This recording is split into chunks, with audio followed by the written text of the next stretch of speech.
Welcome to my channel. I'm Amit Kumar, English teacher, book reader and storyteller. Today I'm going to tell you some beautiful points from a beautiful book written by Anthony Robbins. इनको प्यार से Tony Robins भी कहा जाता है.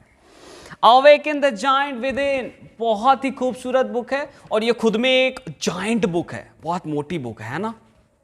500 plus pages, कितना 500 से ज़्यादा 540. अमेजिंग, बहुत सारा पेज है. खैर देखते हैं इस बुक में क्या क्या अच्छी बात है जो मुझे बहुत अच्छा लगा, वन बाय वन करके. पहला कहते हैं कि changing an organisation, a company, a country और a world begins with the simple step of changing yourself. अगर आप किसी ऑर्गेनाइजेशन को चेंज करना चाहते हैं, किसी कंपनी को चेंज करना चाहते हैं, किसी कंट्री को चेंज करना चाहते हैं या पूरी दुनिया को चेंज करना चाहते हैं, सिंपल सा स्टेप है. पहले आप खुद को चेंज कर लो, फिर जाके आप किसी और को चेंज करने की कोशिश करना. Otherwise it's very tough, right. ये सारे बुक्स पढ़ने के बाद मैं कंप्लीटली चेंज हो गया. आज से 6-7 साल पहले जो अमित था वो अमित बिल्कुल भी नहीं है.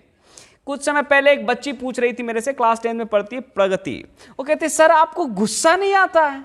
कभी आपके चेहरे पे गुस्सा नहीं देखा हमने, कभी आपके चेहरे पे परेशानी नहीं देखा. अरे आता है, कभी कभी आता है, और शायद आजकल तो नहीं के बराबर आता है, राइट.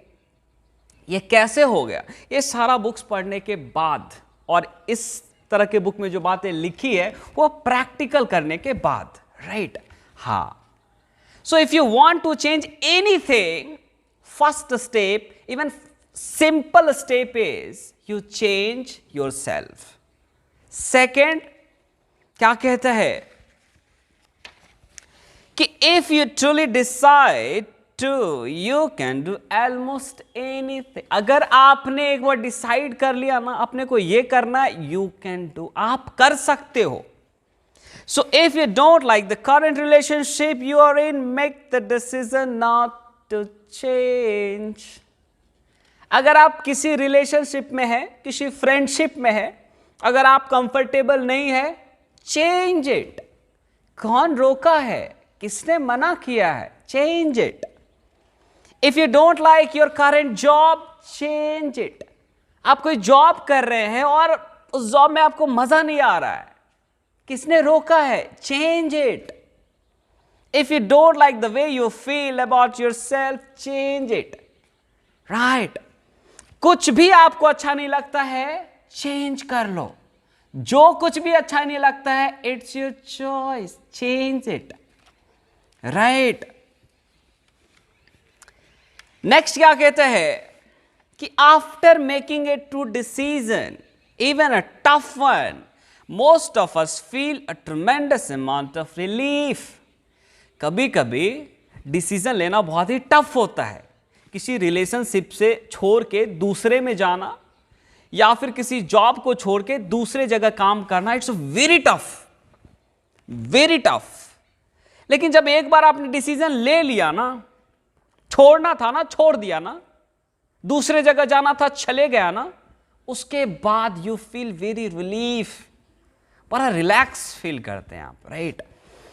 हालांकि ये जो डिसीजन होता है बहुत ही ज्यादा टफ होता है, चाहे वो डिसीजन आपके जिंदगी के लिए बेहतरीन ही क्यों ना हो, ये आपको बहुत डराता है, बहुत घबराहट पैदा करता है, राइट. लेकिन जब आप एक बार आपने डिसीजन ले लिया, फिर जाके आपको बहुत रिलैक्स फील होता है, आप बहुत रिलीफ फील करते, राइट. नेक्स्ट क्या कहता है कि remember that reputation is the mother of a skill. किसी भी स्किल में आपको महारत हासिल करना है, उसमें एक्सपर्ट बनना है, तो आपको रिपीटेशन करना पड़ेगा, उसको बार बार सीखना पड़ेगा. ऐसा नहीं कि मैंने एक दिन गिटार खरीद के लाया और मेरा दोस्त बजा रहा था, मैंने ऐसे उठाया और बजाया, देखा जो तुझे यार दिल में बजी गिटार, बस गिटार ऐसे कर दिया, हो गया. अरे ना, एक दिन में सीख जाएंगे? इम्पॉसिबल. बहुत बार सीखना पड़ेगा. कहता है ना, एक दिन नहीं सीखना, हर एक दिन आपको सीखना पड़ेगा, फिर जाके आप उस चीज में एक्सपर्ट हो पाएंगे. मान लो कि आपके पेरेंट्स का, आपके पापा का, आपने एक दिन मोटरसाइकिल चलाने का मौका मिला और आपने एक दिन मोटरसाइकिल चला लिया। अब 5 साल के बाद आपके पेरेंट्स ने, आपके पापा ने आपको मोटरसाइकिल गिफ्ट कर दिया, आपने बहुत अच्छा मार्क्स लाए इसलिए। अब 5 साल पहले आपने चलाया था, उसके बाद एक दिन भी नहीं चलाया, अब 5 साल के बाद सीधा मोटरसाइकिल नया नया मिला, आप चला रहे हो, क्या होगा? या तो आप किसी को ठोकोगे या फिर कोई और आके आपको ठोक देगा, बस यही हो सकता है। अगर आप उसको बार बार सीखते तो मोस्ट प्रोबेबली कि आप उसमें एक्सपर्ट हो गए होते। 5 साल के बाद लोग हाथ छोड़ के मोटरसाइकिल चला लेता है, हम लोग हाथ छोड़ के मोटरसाइकिल चला लेते, क्यों? एक्सपर्ट हो गए उसमें, लेकिन चलाने का नहीं, राइट? It's dangerous.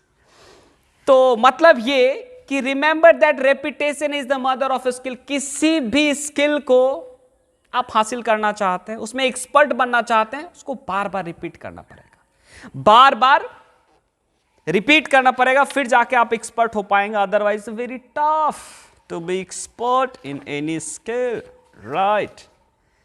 नेक्स्ट क्या कहते हैं कि everything you have read in this book is worthless. My God, इस बुक में जो कुछ भी अभी तक आपने पढ़ा है या फिर आगे जो कुछ भी पढ़ेंगे, सब कचरा है, सब बेकार है, सब बकवास है, कोई यूज ही नहीं है। क्यों? नेक्स्ट बात क्या कहते हैं? Unless you decide to use it. जब तक आप इस बुक में लिखे हुए बातों को प्रैक्टिकल नहीं करते हैं, यूज नहीं करते, तब तक इसमें जितनी भी अच्छी बातें लिखे सब के सब कचरा है, सब के सब बकवास, राइट? सो यूज इट, नहीं तो सब कचरा है, राइट? नेक्स्ट कहता है everything you do and I do, we do either out of our need to avoid pain or our desire to get pleasure। आप और हम कुछ भी करते हैं तो दो चीज के लिए करते हैं, या तो हम पेन को अवॉइड करने के लिए या फिर प्लेजर को गेन करने के लिए, बस दो ही चीज के लिए। या तो पेन से छुटकारा पाने के लिए, तकलीफ से छुटकारा पाने के लिए, कष्ट से छुटकारा पाने के लिए, या फिर प्लेजर, प्लेजर बोले तो मजे के लिए। कोई भी काम आप क्यों करते रहे? मजे के लिए। शराब लोग क्यों पीता है? बहुत मजा आता है। सिगरेट क्यों पीता है? बहुत मजा आता है, तब तो पीता है, राइट? पार्टी क्यों करता है? मजा आता है। कोई भी काम इंसान करता है या तो पेन से छुटकारा पाने के लिए या फिर मजा पाने के लिए, राइट? हाँ, और कोई तीसरा कारण नहीं है। सुबह में लोग उठना क्यों नहीं चाहता है, खास करके ठंड में? क्योंकि पेन होता है।